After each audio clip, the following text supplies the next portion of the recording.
Light has to shine. रोशनी का आना जरूरी है, Light has to shine.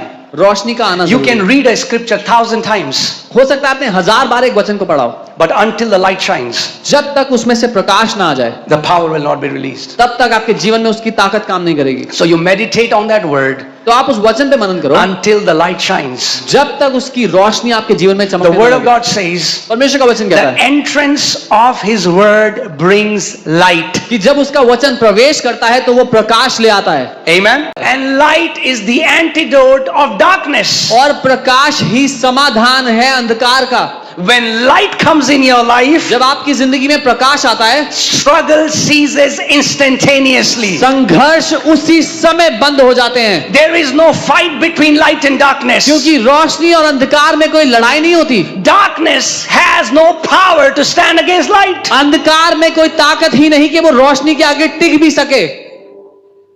The moment you go to your house, जैसे आप अपने घर जाते हो, you were outside, आप बाहर you थे, came back, you वापस turn आए, on the light. आपने लाइट ऑन की, What happens? क्या होता है? Do you think the light and darkness are fighting in the room? आपको लगता है आपके कमरे में लड़ाई होती है अंधकार और रोशनी के बीच And में, slowly the light is pushing the darkness और out. धीरे धीरे रोशनी अंधकार को बाहर धकेल रही है कमरे से। What happens? क्या होता है?